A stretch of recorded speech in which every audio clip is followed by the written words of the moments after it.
It wasn't the fearsome tiger. It wasn't the sleek panther. The real workhorse of German armor was overshadowed by its flashier cousins that got all the glory. But the Panzer IV was there from the beginning to the bitter end. From the deserts of North Africa to the frozen wastelands of the Soviet Union and everywhere in between, it turned young men into either hardened veterans or charred remains. They weren't lacking horror stories. This is the story of the tank that carried the German army on its back, while the world watched other machines steal the spotlight. January 1934. With the Reich still constrained by the Treaty of Versailles, German military planners discreetly issued requirements for a new medium tractor, their laughably transparent code for a medium tank. Under their revolutionary blitzkrieg doctrine, the Wehrmacht needed a support vehicle that could accompany all their other tanks and provide direct high-explosive support. The idea was simple. Panzer I and II would engage infantry. Panzer III would serve as the main anti-tank weapon with its 37mm gun. And the Panzer IV, now called the accompanying vehicle, would work alongside them, filling the gap in high-explosive firepower with its short-barreled 75mm howitzer-like gun. Due to the limitations of early industry, a practical design was chosen and production began. The initial production Model A had just 15mm of frontal armor and leaf spring suspension, far less sophisticated than the torsion bar systems favored by German engineers, but significantly easier to manufacture. Only 35 of these Model A tanks were produced before improvements began rolling in with additional armor plates, engine upgrades, and visibility improvements. Then came the infamous September 1st, 1939. Germans had just a little over 200 Panzer IVs among their 2,700 tanks. They were distributed sparingly, with 20 to 30 tanks per division. Ready to shock the world. Panzer crews spearheaded the new Lightning War, pushing through Poland for 72 hours continuously. You might wonder how they managed to stay wide-eyed and combat-ready for 3 days straight. The answer is Pervitin, a fancy German name slapped over what was actually methamphetamine pills issued mostly to tank crews, especially drivers. Imagine an entire mechanized force high on government-approved methamphetamine charging straight at you. Jokes aside, drugs weren't the main reason Germans were so effective, but rather a well-coordinated operation with all army branches working closely together. The Panzer IV did its job just as intended, supporting other tanks with a howitzer that immediately proved effective. Its armor turned out to be its biggest flaw, incapable of stopping any anti-tank weapons. Later, in the invasion of France, in isolated cases where panzers met French B-1 tanks, it was proved that the 75mm howitzer was useless against armor. But as it was never intended to fight tanks, this wasn't a big deal. But we said the Panzer IV was the main workhorse. Well, things were about to take a dramatic turn. Production began mounting up, reaching over 8,500 Panzer IVs of all models by the end of the war. The assault gun is actually the only fully tracked vehicle Germans produced more than the Panzer IV, with around 10,000 units. Panzer IV crews would find themselves facing a rude awakening on the Eastern Front in 1941. German high command had expected another swift victory, and initially everything seemed like one. But soon, their tank crews encountered Soviet T-34s and KV tanks, which were virtually immune to almost everything the Germans had at the time, except for 88mm flak anti-aircraft cannons.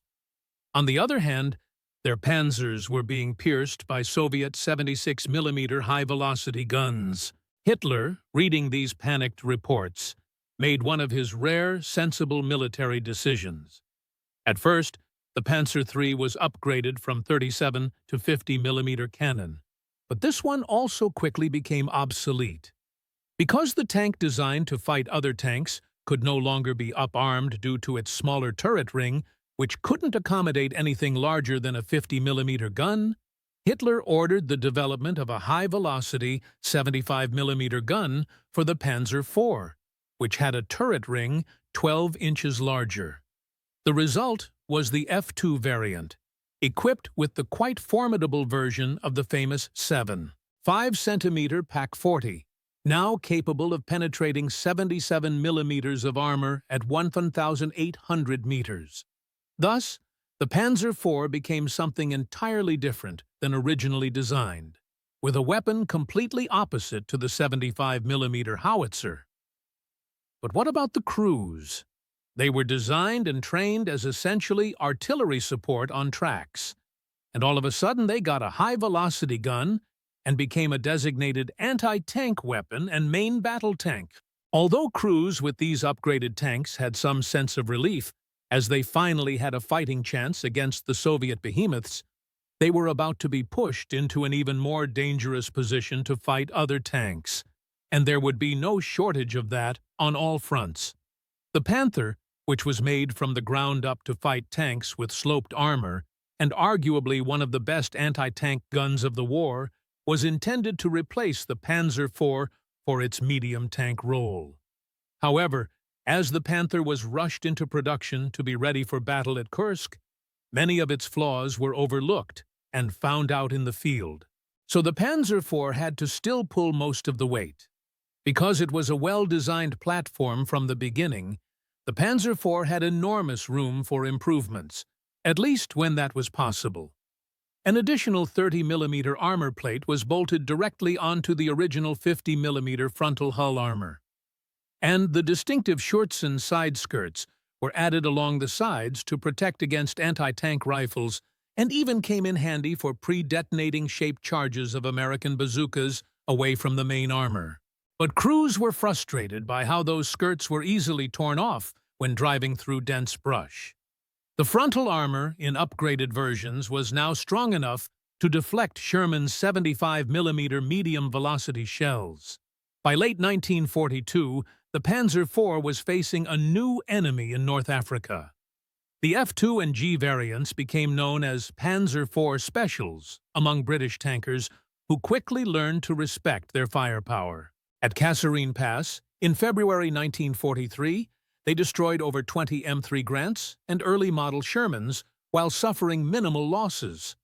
The longer L-48 gun could penetrate a Sherman's frontal armor easily at over 1,000 meters, while the Sherman's 75mm needed to close to within 500 meters to have any hope of penetrating the Panzer IV's enhanced glacis plate. North African combat proved unique for all tankers, and Panzer IV crews fared no different. Machines and people were brought to the breaking point in extreme heat during the day and cold at night, with flies and sand everywhere. Inside, temperatures easily exceeded 50 degrees Celsius, 122 degrees Fahrenheit. The five-man crew fought from basically an oven surrounded by ammunition, equipment, and each other's sweat. Metal surfaces were untouchable by bare skin, and they could and did literally bake eggs on their armor. They were fighting over fuel and water more than anything else. Sand and dust in the lubricant oil could turn grease into grinding paste, causing guns to jam, tracks to disintegrate, and engines to overheat or seize up. In the open desert, a broken-down Panzer could easily mean death or capture, so crews were highly motivated to improvise repairs. By early 1943, the Afrika Korps was cornered in Tunisia, outnumbered and cut off from supplies as the Allies pressed their final offensive with no route of escape. As defeat became inevitable, orders were given to destroy any remaining panzers to prevent them from falling into Allied hands. One veteran recounted how his crew poured sand into the fuel tank, ran the engine until it seized, then hammered rocks into the barrel, loaded a high-explosive shell, and fired the gun remotely with string. This left the tank completely wrecked with a dead engine and exploded gun, so it was useless to the enemy. However, If you could ask any veteran Panzer crewman about their worst posting, they'd usually point east. Besides the fact that 75% of all Panzer IV losses occurred there, just the nature of the front and combat were outright horrifying. Mass waves of Soviet tanks charging in seemingly endless numbers and extremely close combat broke tankers' psyche. The brutal -40 degrees Celsius temperatures, snow, and mud wreaked havoc on machines and people just like heat and sand in Africa. The transmission fluid became so viscous that it had to be heated with torches for up to an hour before the tank could move. The Maybach engine starter system frequently failed, forcing crews to light small fires under the engine, then use the inertia hand-cranked starter system. Even fuel and grease could freeze, making just putting the tank in working order a nightmare. Crews improvised to somewhat heat their tank overnight and slept inside breathing gasoline fumes to not freeze to death. While frostbite was a common thing, ammunition storage was another horror for its crew. The Panzer IV carried between 80 to 87 rounds of 75mm ammunition, depending on the variant, and it was stored in bins throughout the fighting compartment, including vulnerable positions in the hull sides. Unlike late-war American tanks with wet ammo storage that cleared their unfortunate reputation, a penetrating hit in Panzer IV often caused catastrophic secondary explosions. German tankers called being hit brewing up, a darkly humorous euphemism for the tank erupting into flames as ammunition cooked off, giving crews at best mere seconds to escape. You can find such photos on the internet where crews didn't manage to get out in time. Then imagine that you're looking at this site as a tanker of the same type of tank, knowing that same fate might happen to you at any moment. By 1943, Soviet IS-2 heavy tanks and improved T-34s with 85mm guns began emerging on the battlefield. The Model H tried to address this with additional armor, but there wasn't really much they could do, as the tank was now weighing over 25 tons, despite being designed as a 16-ton vehicle. On the Western Front after the invasion of Normandy, Panzer IVs fought heavily with Allied Shermans and Churchills, but the tanks were not such a problem as Allied superior artillery, handheld anti-tank weapons, and ground-attacking aircraft that terrorized German armor. As resources dwindled, quality suffered. The final variant J, introduced in March 1944, was actually a step backward. The auxiliary 200-liter fuel tank was moved into the crew compartment to extend range, but this made it more vulnerable to fires.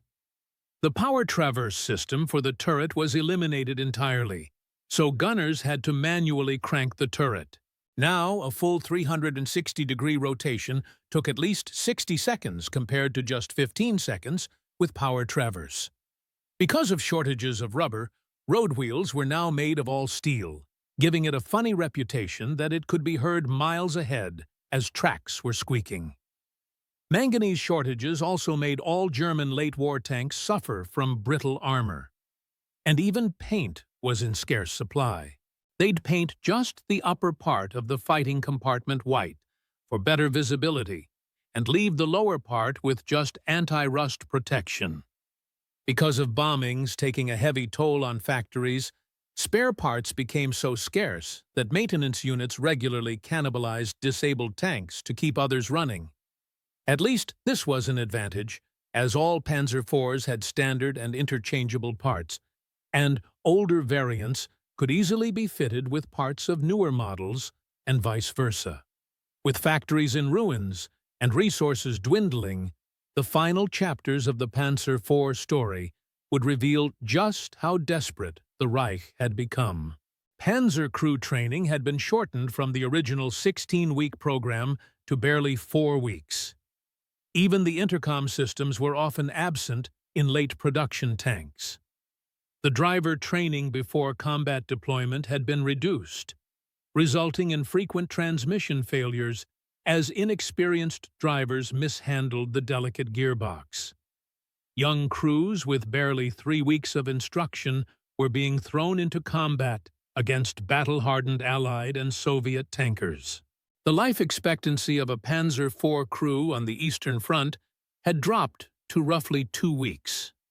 While the Tiger was an over-engineered prima donna that was giving Germans some desperate hope, the reality was that for every operational Tiger on the front lines, there were 20 Panzer IVs, and the average operational readiness rate for Panzer IVs stood at 62% versus just 37% for Tigers. So even when Tigers were on the battlefield, more than half of them weren't working.